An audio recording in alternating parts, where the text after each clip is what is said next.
the host of the FIFA Under-17 World Cup 2023 Indonesia. Terbongkar, diklaim Anies dan para kadrun, JIS sudah standar FIFA? Loh, ternyata FIFA akui tidak pernah lakukan inspeksi terhadap JIS? Standar dari mananya, Drun? Ditulis oleh tim redaksi jurnal, dikutip dari berbagai sumber. Halo, kembali berjumpa dengan suara Fani Bakri di channel Jurnal 45. Hanya ada permasalahan. Saya melihat sendiri memang ada rumput-rumput yang botak. Nah, ini penting nih. Jadi kalau dilihat itu matahari, saya kan 2 kali ke sana, hari Jumat lalu dan hari Selasa kemarin. Ya. Dua-duanya saya lihat di hari Jumat itu sore, saya lihat supaya adil nih. Di hari Selasa pagi. Dan dua-duanya itu mataharinya sama. Karena kenapa? Itu menghadap utara selatan panjangnya. Jadi hanya sisi, kalau kita masuk dari ruang VIP itu ya, itu hanya sisi sebelah kanan yang tersinari oleh matahari. Yang sebelah kiri, sisi kirinya, itu tidak sama sekali. Apakah ada ini urgensinya? Jadi jangan, apa yang saya katakan sebelumnya, bahwa kita sebagai tuan rumah Piala Dunia ini kan nggak gampang. U17 kita menyediakan venue, lapangan-lapangan sepak bolanya itu tinggal dipilih oleh FIFA. Politiknya di mana? Punya ada politiknya ini. Lepaskan mereka, biar mereka memperbaiki. Dan alhamdulillah kebetulan juga sekali lagi Pak Jokowi mantan gubernur DKI Jakarta. Dia melihat, dia ingin meriah, ya, lapangan yang layak dipakai dan dipilih oleh FIFA. Bukan kita yang menentukan semua, apakah PSSI yang menentukan? Tidak. Permasalahannya adalah satu, lahan parkir. Yang kedua, akses menuju ke sana itu di pintu barat misalnya, itu jadi satu dengan bus Transjakarta. Dengan bus Transjakarta, dengan halte bus Transjakarta. Ini bukan dari analisis saya, tapi analisis Bung Ferry ya, di pendiri Jakmania. Itu yang berbahaya adalah ketika, memang besar sekali itu, satu rem itu sekitar 30 meter lebarnya. Nah, cuma ketika muncul, ya, ketika nanti datang, itu misalnya supporter Jakmania aja itu bisa 82.000 orang dalam satu waktu dia datang berbarengan. Polemik perbaikan Stadion JIS terus memanas setelah sebelumnya pihak asing asal Inggris, Buro Happold, menyatakan bahwa pembangunan JIS tidak sesuai dengan panduan desain yang mereka buat. Perusahaan asal Inggris tersebut menyatakan bahwa mereka tidak terlibat dalam pembangunan JIS. Keterlibatan mereka hanya sebatas diminta untuk membuat panduan desain oleh Jakarta Konsultindo atau Jakon. Namun panduan tersebut tidak digunakan dalam desain akhir JIS, dan Jakon pun menunjuk pihak lain dalam mendesain JIS. Kini, perwakilan FIFA buka suara terkait inspeksi JIS. Perwakilan FIFA yang tidak ingin namanya disebutkan mengatakan bahwa pihaknya belum pernah melakukan inspeksi secara formal yang dilakukan terhadap JIS. Menurutnya, sejauh ini FIFA belum pernah melakukan inspeksi resmi terhadap JIS dengan alasan stadion tersebut tidak didaftarkan oleh PSSI sebagai stadion yang akan dijadikan venue Piala Dunia U20 2023 yang sebelumnya memang diagendakan dihelat di Indonesia. Perwakilan FIFA tersebut menambahkan, sejauh persiapan Piala Dunia U20, PSSI hanya sempat mengajukan lapangan latihan JIS dalam tahapan persiapan Piala Dunia U20. Namun sebagaimana yang kita tahu, Indonesia gagal menjadi tuan rumah Piala Dunia U20. Hingga saat ini fokus FIFA ada di persiapan Piala Dunia U17 yang akan digelar di Indonesia pada tahun 2023. Rencananya, Piala Dunia U17 ini akan dilaksanakan pada 10 November sampai 2 Desember. Namun FIFA menyatakan hingga ini PSSI secara resmi belum mengirimkan daftar stadion yang akan diajukan untuk digunakan pada Piala Dunia U17 nanti. Ini merupakan fakta yang mengejutkan, karena ternyata FIFA tak pernah melakukan inspeksi kepada JIS. Hal ini tentu bertentangan dengan klaim bahwa JIS ini memiliki standar FIFA. Keluar-keluar standar FIFA, tapi ternyata FIFA tak pernah sekalipun inspeksi pada JIS. Ini FIFA cabang Kebun Nanas atau Tanah Abang yang sering digaungkan pendukung Anies? Hahaha, edan. Bahkan anggota fraksi PKS DPRD DKI Jakarta, Abdul Aziz, mengklaim bangunan internasional Stadion JIS yang dibangun pada masa mantan Gubernur DKI Jakarta Anies Baswedan sudah di atas standar FIFA. Abdul juga tak sependapat pemerintah menggunakan diksi renovasi untuk memperbaiki JIS. Baginya, pemerintah seharusnya melakukan penambahan berbagai fasilitas di bagian luar stadion yang selama ini kurang memadai. Ini yang koplak. Sudah terbukti FIFA tidak pernah melakukan inspeksi, tapi PKS bisa-bisanya ngeklaim bahwa JIS memiliki standar di atas FIFA. Beginilah kalau partai yang pernah ngeklaim kapling surga, semua yang Anies buat sudah melebihi standar dunia.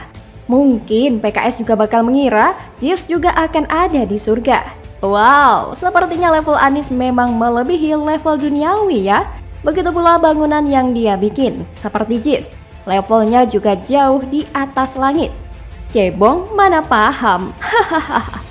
Kita kan tahunya hanya standar FIFA. Mana paham kita dengan standar surgawi. Pokoknya Kadrun sebagai pendukung setia dari Anies berusaha agar nama Anies tetap berkibar. Namun hal itu tidak bisa terjadi selama Anies suka ngibul. Anies memang tidak bisa kerja, hanya mengandalkan kata-kata sehingga sangat tidak cocok menjadi presiden yang butuh ketenangan berpikir dan mengambil keputusan. Pemimpin Indonesia tidak butuh orang yang suka kelebihan kata-kata dan juga kelebihan bayar. Jadi soal JIS ini memang tak memiliki standar apapun. Klaim bahwa JIS merupakan standar dari internasional dan FIFA adalah satu hal ngibul yang pernah disuarakan oleh Anies. Bagaimana kalau menurut Anda? Waduh, wajah baru Rocky Gerung ungkap Anies Baswedan tidak pantas dipilih dalam Pilpres 2024, tamparan telak nih bos. Halo, selamat datang di channel Jurnal 45. Kan orang udah pikir kalau Anies jadi IKN akan dibatalkan, kereta cepat akan dibatalkan. Tapi sangat mungkin juga Anies bilang enggak, separuh-separuh. Nah di situ yang saya sebut tadi, Anies mau ngapain? Kalau separuh-separuh, mending kita dukung Pak Jokowi. Sekalian gitu, sekalian aja kan. Itu jadi beban ini. Atau kasih Gibran aja kan. Ngapain pilih Anies kalau dia separuh-separuh? Kan itu intinya, itu yang saya bilang tadi. Ya saya bisa pahamin itu, pasti Pak Jokowi menempatkan positioning beliau barangkali sebagai pemimpin koalisi partai-partai pemerintahan ya. Dan beliau tidak menganggap lagi Nasdem ini di dalam koalisi pemerintahan untuk sementara ya. Tapi komitmen Nasdem sendiri di pemerintahan? Ya tetap. Pengamat politik sekaligus akademisi Rocky Gerung tiba-tiba mengatakan bakal calon presiden Anies Baswedan tidak pantas dipilih sebagai presiden. Menurut dia, saat Anies terpilih, tak ada kepastian bahwa apa yang dilakukan Presiden Jokowi akan dia lanjutkan. Seperti IKN dan kereta cepat, kemungkinan besar akan Anies batalkan, apalagi melihat Jokowi yang kontra dengan Anies. Rocky bahkan menyarankan kalau tidak mau ada perbedaan dan Anies tidak tegas menunjukkan sikapnya, apakah melanjutkan atau tidak, lebih baik masyarakat memilih lagi Presiden Jokowi atau sang anak Gibran Raka Buming Raka. Ia menyebut istilah memboikot adalah cara menguji moral seseorang dan itulah elektabilitas yang sebenarnya. Ia pun menegaskan jika Anies pemikirannya di Pilpres 2024 hanya separuh-separuh. Tidak tegas, kenapa harus dipilih? Kenapa nggak milih Ganjar? Pernyataan Rocky ini secara gamblang memberikan penegasan bahwa Anies memang tidak pantas menjadi penerus Presiden Jokowi. Dan jika Anies menjadi presiden, dia tidak akan melanjutkan seluruh program yang Jokowi gagas. Jelas sekali semua akan dilakukan perubahan sesuai apa yang dicanangkan koalisi mereka. Padahal yang sedang dibutuhkan negara ini siapa gerangan yang akan melanjutkan perjuangan Jokowi untuk mengganti status Indonesia sebagai negara berkembang menjadi negara maju. Jika Rocky berpendapat perubahan yang digagas Anies dan koalisinya tidak akan melanjutkan program Jokowi, ada satu hal lagi yang akan mendukung ketidakcocokan Anies meneruskan Jokowi. Lihat saja rekam jejaknya yang melanjutkan kepemimpinan Jokowi di Jakarta. Berhasil tidak? Lihat saja sudah berapa banyak uang rakyat Jakarta dipelorotin untuk anggaran aneh seperti lem Aibon, pulpen, dan anggaran lainnya yang jumlahnya begitu fantastis. Belum lagi uang rakyat Jakarta yang dipelorotin untuk menggaji tim TGIPP yang gaji ketuanya melebihi gaji seorang menteri. Dan bukan? Apakah ada yang tahu apa hasil kerja nyata dari ketua TGIPP yang dibentuk oleh Anies dan digaji dengan uang rakyat? Dan kita juga menjadi saksi bagaimana situasi Jakarta pada era Anies yang semakin semrawut. Trotoar diperlebar tapi malah dijadikan lahan parkir atau tempat berjualan. Warga Sunter yang waktu kampanye selalu yasinan untuk memenangkan Anies, tapi mereka malah merasa diperlakukan seperti hewan saat digusur seperti yang diberitakan. Belum lagi janji manis Anies tentang OKOC yang katanya dimodalin punya bisnis, disediakan tempat usaha, dan dicarikan pembeli seperti spanduk mereka saat kampanye. Saat kampanye mengumbar kata-kata manis bahwa akan diberikan modal usaha, tapi setelah menjabat sebagai gubernur, Anies dengan mudahnya mengatakan bahwa memang tidak ada modal dalam program OKOC. Jadi bisa dibayangkan berapa juta rakyat Jakarta yang sudah tertipu dengan rangkaian kata-kata manis tentang program OKOC saat kampanye dalam Pilkada Jakarta dulu.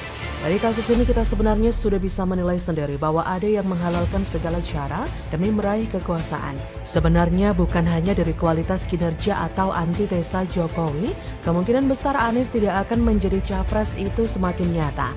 Karena elektabilitas Anies di beberapa survei semakin anjlok. Bahkan di survei terbaru dari lembaga survei, raihan suara mayoritas masuk pada Ganjar dan Prabowo, sedangkan Anies kalah telak. So bisa dipastikan Indonesia bukan hanya akan bernasib sama dengan Jakarta selama 5 tahun terakhir ini jika Anies yang menjadi presiden, tapi juga akan gagal sebagai capres. Bagaimana menurut Anda?